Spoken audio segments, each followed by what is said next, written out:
Hello and welcome to Spotlight on Education. I'm Dr. Jon Kopko, Superintendent of the East Brunswick Public Schools, and your host for the program. Today we're in our studio and we'll be discussing a topic which has generated an awful lot of interest in our school district, and that's integrated language arts. I have two very special guests with me. First of all, Dr. Miriam Hoffman, who is our Supervisor of English and Staff Development in the school district, and Mr. Phil Caccavale, who is our Supervisor of Reading and Testing in the school district. And I'd like to say welcome to both of you today. Thank you. Thanks. Miriam, could we start with you, and perhaps you could provide our audience with a definition of integrated language arts? Yes. Integrated language arts, or as we call it here, ILA, is a way of teaching and learning the skills of communication, that is reading and writing and speaking, listening, thinking and viewing, within a natural, integrated, connected process rather than in discrete blocks. Phil, what is the background of the move in our school district toward integrated language arts? Well, as long as I've been in the district, which is about 15 years, teachers have been encouraged to supplement the basal text with different pieces of children's literature. In our last adoption in 1988, each grade level received between 8 and 10 libraries of 8 and 10 books that they could use with the children. We encouraged them at that time to use at least one of these books each marking period with a group of kids, to get some children into different uses of literature. In the next 3 to 5 years, we hope that teachers will be using more and more children's literature and less basal materials. The basal materials will still have a place in our school system, but they'll be used for the short stories and for the non-fictional pieces that are contained within them. Miriam, how are our teachers being trained to utilize integrated language arts in their classrooms? Well, for the past few years, interest and enthusiasm has been building among elementary principals and elementary language arts teachers for ILA.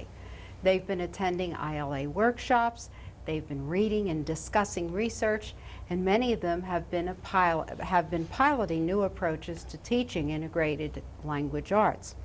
Last spring, for example, some of our teachers demonstrated their pilot projects to their peers in support of the efficacy of this particular movement. During the summer, we conducted 2 intensive workshops in ILA for teachers in grades K through 7. On the October Staff Development Day, the remaining language arts teachers in our district were trained in the new East Brunswick ILA model. Finally, this coming year, there will still be in and out of district ILA workshops, as well as supervisors and elementary teachers working very hard as coaches to support staff in their efforts. And what is the relationship in integrated language arts to the writing process? Well, it's a very natural, almost an evolutionary process. The writing process, as many people are well aware, has been in place in the district for well over 10 years. We teach children strategies for pre-writing, for drafting, for revising, for editing, before they go to the final draft, which in the writing process is called publication. Now, both the writing process and ILA share many important elements. One of them is that they both support children constructing meaning for themselves through a process. Secondly, they both support teaching a variety of strategies, a process as it was, to aid in reaching a final product. A third commonality is that they both support children's intellectual as well as emotional development within a social context. Another commonality is that they both emphasize clear and effective communication using a whole set of standard usage, which we refer to as skills. Still, a fifth one is that they both build on the positive aspects of what a child can do. In short, the writing process itself integrates language arts skills and thus supports the ILA program very naturally. Well, as a result of our fine work of the studio crew, we do have tapes of 2 integrated language arts classes. And Phil, I'd like to ask you, who are the teachers that we will be seeing in these tapes? All right, the first one we'll be seeing is Sherry Scott, who's a kindergarten teacher at Warnsdorfer School. She'll be doing a whole class reading of a book called Chicka Chicka Boom Boom. We'll see a variety of activities focused on letter recognition is really what the book is about. We'll see the children sequence events in this story. We'll look at some things dealing with letter recognition, listening skills, art based upon the story, and some letter writing as well. You will also notice Ms. Scott made me be very certain to point out many of the kids will be wearing green. It happened to be Green Day, which is going to lead to Brown Day, which is a Brown Bear, which is a book we read in kindergarten. She wanted to be very sure that the parents were aware that not everyone in her class always wears green. The second teacher is Star Smith, who's a 5th grade teacher at Chittick School. She'll start with a whole class discussion of the formation of plurals. You'll see some activities at the blackboard where the kids go up to the blackboard and do some things. Then she divides the students into reading clubs. Clubs in her room are reading groups which work on different activities. One group will be doing a book called Sign of the Beaver. Another one, a drill on combining sentences. And a third one will be doing some journal writing. So I think we can look at those tapes, I think. That's great. Yeah. Let's take a look at them now.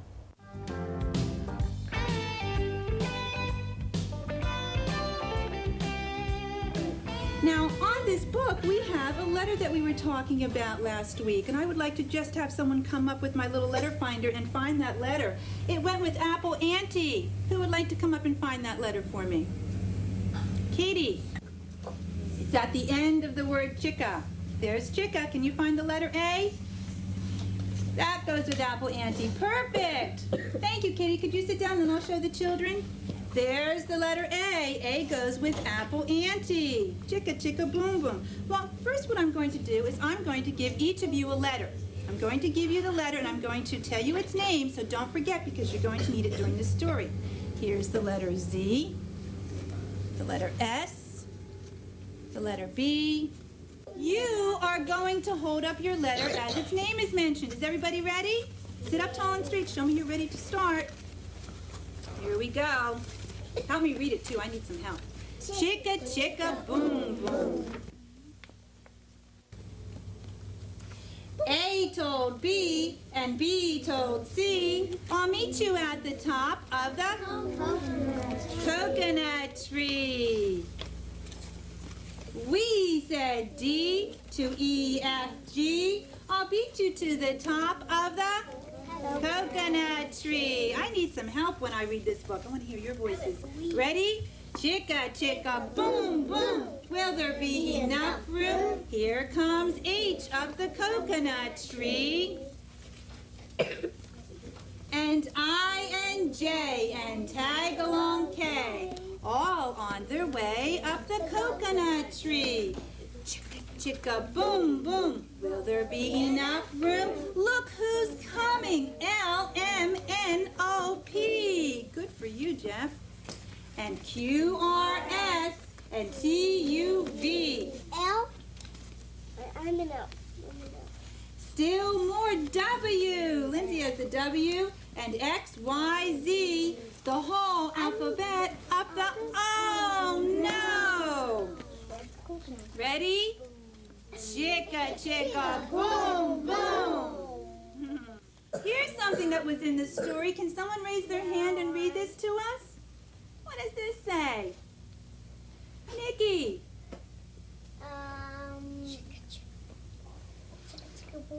Everybody read it to me. Oh, and look at this line at the end. You know what? Sometimes the real name for this is exclamation point, but you know what? I like to call it the screamers sometimes. You can't really scream, but you can say it with a lot of excitement. Can you say it again for me, please? Chicka, chicka, boom, boom. Oh, wonderful. Who thinks that they can read this to me? This is called a question. We have a mark at the end called a question mark. Jeffrey? It starts with will.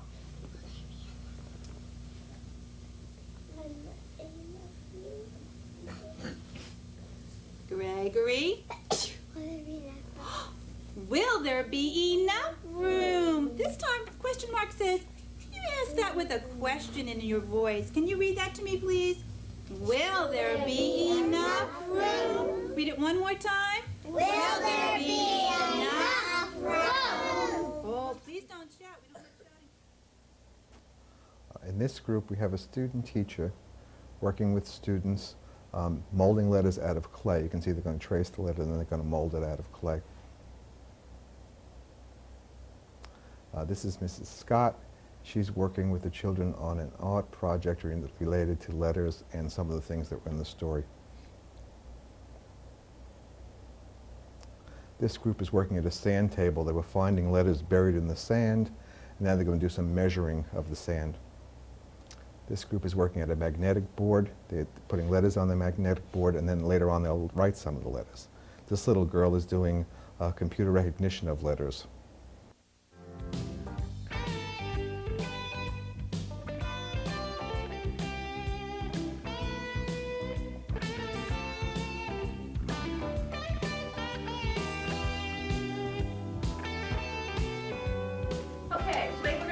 A little bit and try something new with plural nouns, okay? Some of you weren't here yesterday. Those who were, who can tell me what a plural noun is? Let's go first with what a noun is. Try that first, Bonnie. A person, place, or thing. Okay, what's a plural noun? Yesterday we went over these. Anthony? A plural noun is something that Oh, we have a noun, which is a person, place, or thing. What's a plural of something? Well, if I have one boy, that's a noun, right? How can I make that a plural noun? You're at boys. Boys. So what? How can you tell me about Something that is a noun with more than one. Good. More than one noun. More than one. More than one of people, of a place, of a thing, right? Okay. Yesterday we discussed those that were pretty easy to make plural. You either added s, you weren't here, or es. Today, some of these have the f ending, which we discussed yesterday. How do we change f? Many times, not all the time. Crystal? Change the F to V and add ES. Okay, you do that, that's right. And what's the other way? If you don't change the f, Sarah? Just add S. Just add f. And how do you know which ones you add s to and which ones you have to change to the f to a v and add es? Who remembers that? Bonnie? You have to remember the words and know if it's a V. Right, you just have to remember those. And if you can't remember them, where can you find the answer? If you can't remember. Noah? Yesterday I showed In your you. English book, they have the little. You can look in your English book. You don't always have an English book available. David? In the dictionary. The dictionary, if you look up the nouns, will always tell you the different forms, and you can find out whether or not you have to change it or just add s or es. Okay, today we're just going to briefly talk about those nouns that end in an O. Okay, like some of the ones up on the board. Hero, echo, piano, studio. I'm sure you can come up with some also. Potato, avocado, things like that. Okay, most times you just add an S if the word ends in an O. Okay? Sometimes you have to add an ES, and the rules are up on the board. Usually, if there's a vowel before the O, you just add an S. Okay? For instance, studio. Studio ends vowel, which is an I, and then the O. You just add an S to make it plural. If there's a consonant before the O, then you usually sometimes add an ES, and sometimes you just add an S, and once again you have to know these. Hero, if you look up on the board, has an ES to make it plural. Echo has an ES to make it plural. Piano has an S, and studio just to add S. What I'd like you to do is take your best guess and volunteer for one. Come on up and let's see how you do. Andrea. We'll change the F to a V and you add ES. Okay, very good. Someone else. Anthony.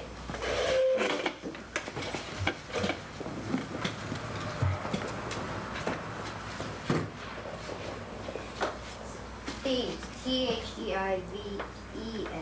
Okay, very good. Thieves. Ends in an F. You need to change it to a V and add ES. Jennifer.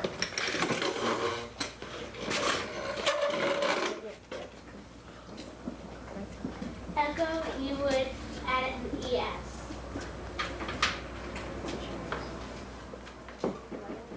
Okay. When you're doing your writing now, keep all this in mind. Will the red reading club come up to the front? The blue reading club does journals, and yellow reading club does skills. so I'm going to come around and see what everyone's doing, and then I'm going to join the group up front. No? Why couldn't Matt and a teen ever be friends? Page 65, paragraph 3.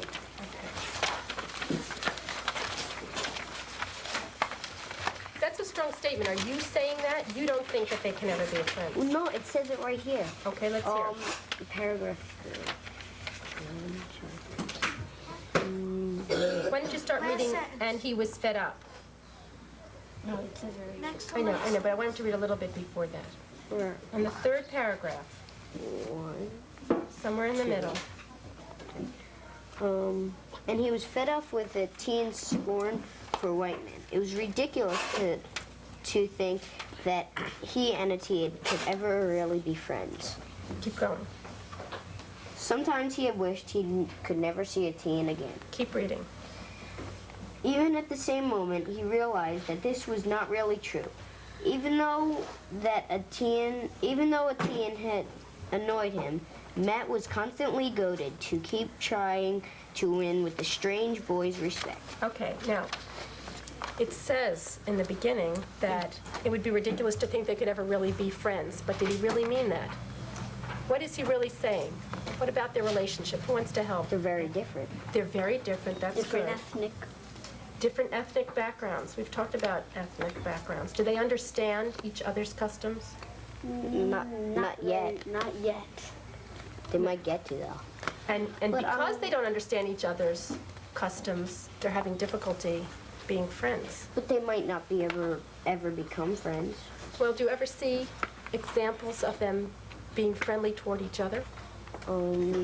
Yeah. Sometimes. Give me an When they were at example. the pond, they were at the pond fishing. Okay. He was asking a few questions of how he did it. And nicely. when the bear Yeah. and a teen saved Matt's life. Okay. And the fox. When the teen smiled. Giving him some more knowledge. Right. Become friends. They are starting to become. Phil, how are the books actually chosen for the program? As I said earlier, some of the books were part of libraries that we received when we bought a new series of books.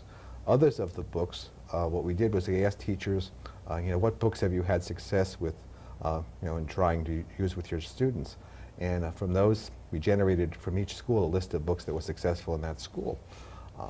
Then we got together, all of the principals got together, and we discussed the books. We decided which books would be the books for each grade level based upon input that we got from all of the schools and all of the teachers in all of the schools, so that what we came up with was something that was really representative of what's been happening in the schools and therefore would be acceptable for all the kids in the schools. You know, in viewing the tapes, it was certainly apparent that the kindergarten students, as well as the 5th grade students, were equally engrossed in the activities of the two different lessons. And Miriam, I'd like to ask you, is integrated language arts suited for one specific grade level or ability level? Actually, for all ability levels and all grade levels, because it's a natural way to learn. For example, in your own life, you don't write and then stop writing and then turn around and read and then turn around and listen and then turn around and speak. All of it is totally integrated. And that's what we're talking about here. As I stop to think about it, there's so many positives about the ILA program that I just want to concentrate on 3 to answer your question more fully. First of all, the important skills which children need to have to be effective communicators are all taught through quality literature, which has a great deal more appeal to children than some of the old Run, Spot, Run books. Thus, children learn more enthusiastically and more naturally, and they're more committed to learning. I think Sherry Scott's class, as well as Star Smith's class, really gave evidence to that assertion. A second thing that's really very positive about ILA is that teachers look at assessment a little differently as opposed to the traditional classroom. For example, they gather data about student progress from conferences, from anecdotal records, from student self-reports, from student surveys, from portfolios, as well as their own observations, which in the jargon of ILA is called kid watching. And all of these are ways in which teachers not only can measure student growth, student progress, but also to help them prescribe, to make those important educational decisions about what a child needs to learn. All of this, in conjunction with flexible grouping, enables teachers to use the time that they have in the classroom in a very effective, in a very positive mode, stretching capable students, giving them that time to go off and explore things that are interesting and valuable to them, as well as to turn around and remediate the child that needs that little extra help, that little extra attention. I like the term that's used in many of the journals, which is not to remediate, but to revisit, which brings me to the third point of ILA, which I think is so wonderful, and that is the positive nature of ILA. The entire approach to teaching through integrated language arts is to recognize and celebrate what a child can do and to build on what he can already do to make him even better. This contributes to self-esteem, which makes any child flourish. Previously, you mentioned the East Brunswick model. Could you explain that concept as well? Well, the first thing you need to know is that East Brunswick is the kind of superior school system that develops its own way. It does a lot of thinking, or the administrators and teachers do a lot of thinking about the directions in which they want to go, and then they tailor it to fit the needs of our students. So that the East Brunswick instructional integrated language arts model is still somewhat in evolution. We have a direction, but the fine points still need to be sculpted by its practitioners. Let me tell you some of the characteristics of the model. First of all, it is based around theme units so that we can be sure that we cover all of the proficiencies, the skills, and the content that make up the communication arts of reading, writing, speaking, listening, thinking, and viewing. Secondly, we want our teachers to have uninterrupted blocks of time rather than little compartmentalized lessons so that they can integrate the skills, the reading, the writing, and the plain enjoyment with children. A third component is that the skills are taught and are developed from the children's own work, whether it's literature, whether it's from the basal, whether it's from the child's writing. And another component is the multiple kinds of assessment going on, data gathering that's always going on, plus the fact that it's ongoing. So all of these things are parts of the model and are the kinds of things that we're supporting to help our children develop academically and in terms of their own self-esteem. One final question for both of you. How can parents assist their children in integrated language arts?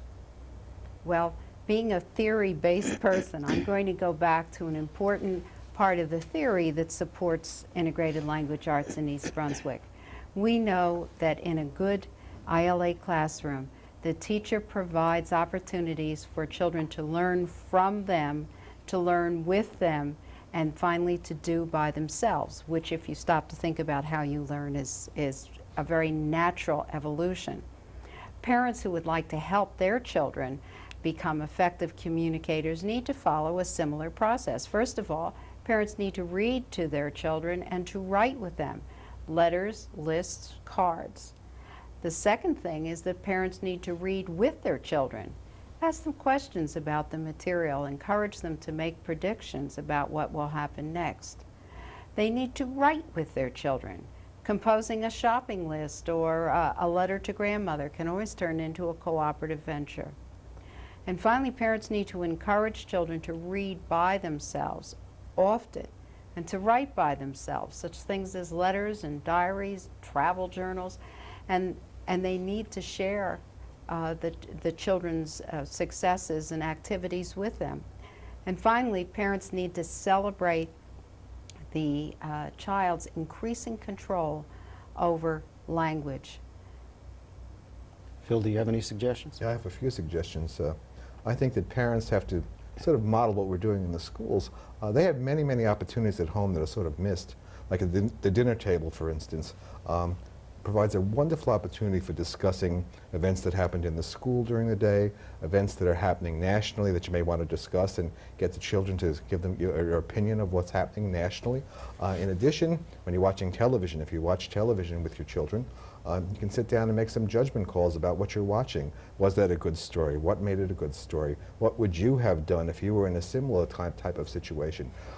Everyday kinds of occurrences that are going on all the time in our homes provide opportunities for children to talk and to interact with their parents, which is really what you saw during that little clip of Star Smith's room, where they were interacting and discussing a book. We want the same kind of interaction taking place in the home, which will then carry over to the school and make a natural transition from one place to the other. Well, I'd like to thank both of you for being here this afternoon. I'd also like to thank you for providing our audience with a very, very informative and interesting program.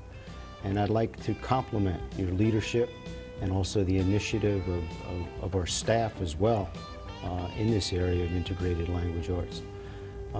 To the parents, I'd like to encourage you, if you do have any questions, to contact Dr. Hoffman or Mr. Caccavale regarding the integrated language arts area. And to our audience, I'd like to thank you for watching today and hope you'll be back with us again next month when we'll be discussing extracurricular activities in the East Brunswick School District with our Assistant Superintendent, Dr. Joanne Magistro. In the meantime, we wish each and every one of you and your families a very happy, safe, and healthy Thanksgiving holiday.